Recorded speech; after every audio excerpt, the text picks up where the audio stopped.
What's up, interwebs? Tis I, Arielle, and I'm back on your screens.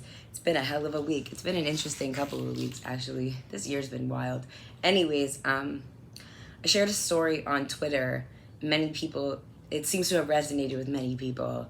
And I was not sure if I should share this story for a few reasons, but like, it was very, it was a, Mercury's in retrograde, right? So like a lot of things of note are happening to a lot of people, especially those with like a spiritual, belief system, right, of their own.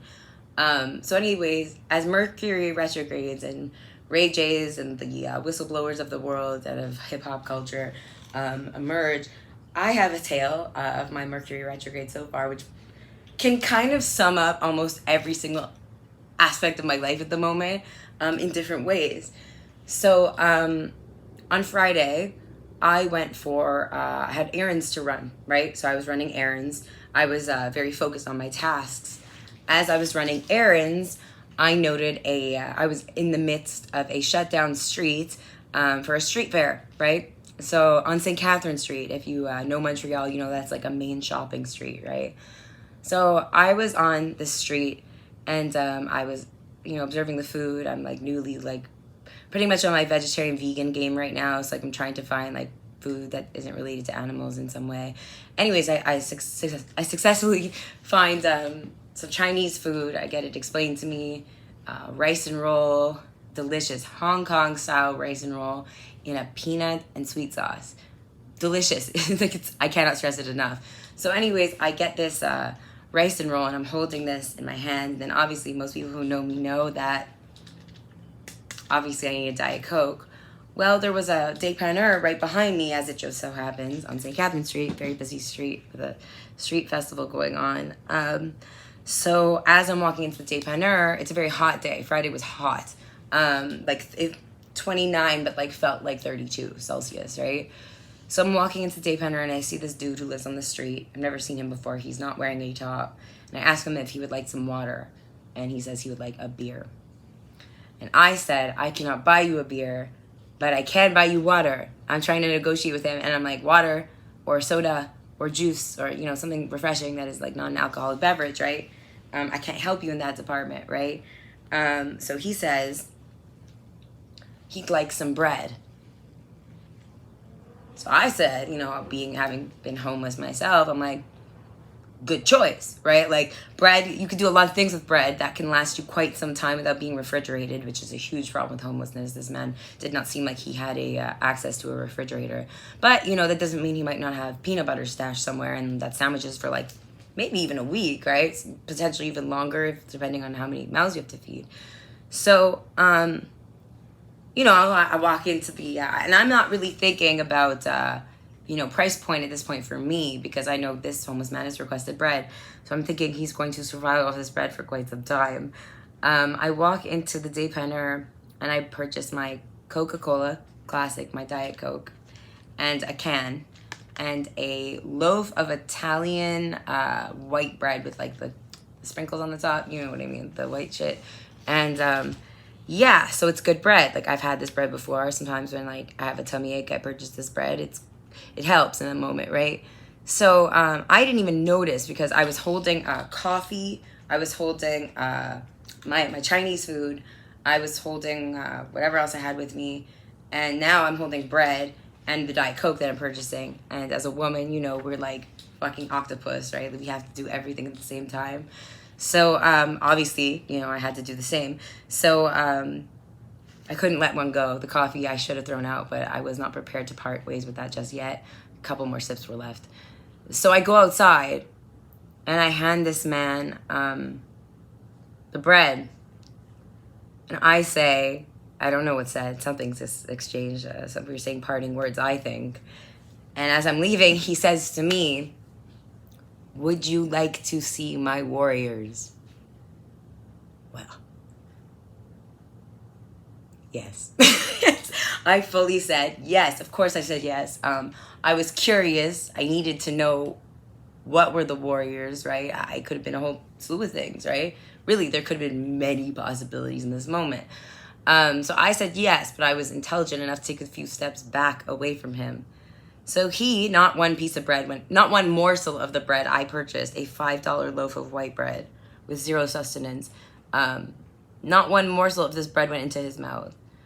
This man took the bread and started bunching it up into balls and launching it to the other side of the sidewalk where the street festival was going on, St. Catherine Street in Montreal, downtown Montreal. And so then some bees start showing up, and I noticed a few bees. I'm like, the bees?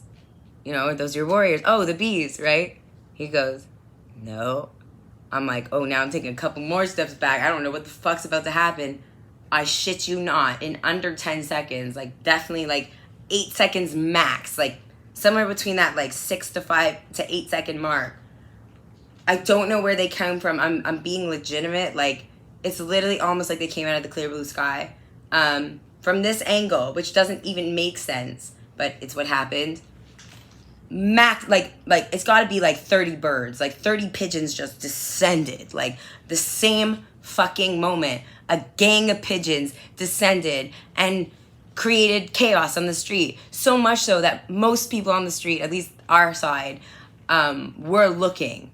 And it was such a ruckus. He was also shouting quite loud, very proudly, yeah! Like he was like a deep, harrowing voice from his bottom of his soul. Like, these are his warriors. Like, trust me, if you ever meet this man and he says to you, would you like to see my warriors? Contemplate if you do. So anyways, within seconds, 4 police cadets, I was about to say space cadets, 4 police cadets, which is like new police officers, right? They're like kind of in training, or maybe they just passed their training and they're like, okay, this is my newbie badge. It's like a new driver badge, right? So 4 of these dudes and maybe a woman officer, I don't know, they show up. And I'm like walking away at this point, but even before I noticed they were coming, and then I started to notice they were coming, and then I'm hesitating because I'm like, oh no, I facilitated this chaos, right? I paid. These were my $5 that paid for those, that I'm an accessory without even trying to be, right? Anyway, so as I'm processing this, like, this, thought I did a really good deed. You know, good deeds are good things. When you can do a good deed, and if you can maybe feed someone for a week, like, you know, I don't hesitate in that moment. Like, obviously, you know, $5 is $5, but like, it's not chump change, especially in this economy. But like $5 to me and $5 to him. So anyways, as I'm walking away, I bump into these other people who I suppose live in the same area, and he starts apologizing to me for him. He called him by his name. I don't remember what it was. He's like, oh, you know, like, I'll give him a name, like not Brandon, Gordon. Like, I don't know. He's like, oh, that's just, you know, like, it was a regular run-of-the-mill name. He's like, oh, like, you know, and he's like, on St. Catherine Street. And I looked at him like, I know, on St. Catherine Street. And he's like, I'm sorry about that. I'm like, it's fine. He's like, anyways, the conversation went how it went. I left. But I kept an eye on him because I'm like, if he needs a little bit of, like, you know, like, this is, like, a weird situation because, like, this man purely asked for bread to create chaos. If you know anything about me, I'm kind of the opposite of creating chaos. I'm kind of like, how do we heal this chaos, right? Like, how do we deal with this? I'm not the type of person who's like, here's $5, create chaos. Like, that's not me at all. But it's what happened. I eventually found a seat and ended up enjoying my Chinese food. There's many morals to this story. There's many, many, many morals to this story. Do I regret giving him the $5 for the bread? No, not at all. You know, in my head, I'm like, well, maybe at least, you know, he had asked me for alcohol, which tells me he really felt the need to escape. It was a hot day. He was not wearing a shirt. He was obviously hot, right? He was dehydrated. I was trying to, you know, and I've actually offered water to many people sometimes in that situation. And I actually kind of understand because I remember when I was homeless and I met with an old friend, right? Old friend. You put a gun to my head when I was 15, a BB gun that was loaded. My birthday. But you brought eggs. An old friend, I met up with her when I was homeless in Toronto.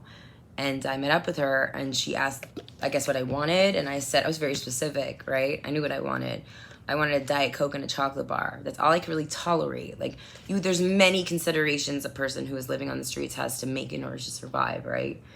in that moment, he voiced to me that he needed an escape. Can I purchase that escape for him? I could not. I don't even buy alcohol for myself. I don't really believe in it, you know. But anyways, so I don't regret it because, like, you know, it didn't end with him going to jail, which is, as far as I know, right? I hope. But what it may have done in a positive note is maybe those $5, well, yes, like, I don't know if he will have eaten any of it. Perhaps he will. Perhaps it's for, like, more wars he has to wage on the streets of Montreal. I understand, sir. I do. Sometimes you just need to scream, right? Like, sometimes you really do. That's why they have demolition rooms, right? That's why they have all these places where you can literally go and just break shit. Like, because sometimes really you just need to scream. And sometimes you don't. And sometimes you learn new, like, mechanisms for, like, you know, how do I channel this energy? How do I deal with this stress? How do I, you know, deal with this moment that's very challenging to me? So for that reason, I don't regret it.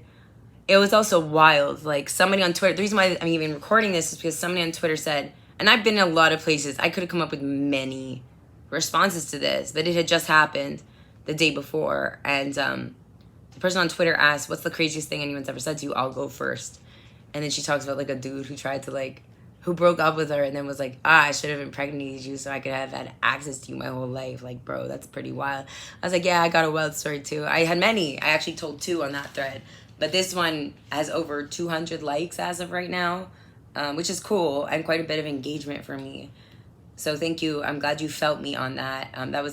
That took me quite a bit of time to kind of give you the most pertinent details in a tweet, but this is pretty much the whole story. Anyways, so yeah, you know, Beyonce has the Bayhive, and, like, you know, Taylor Swift has the Swifties, and this guy has a gang of pigeons that will descend at his beck and call. So, yikes, beware. And that's all. Sorry, London saying. Peace.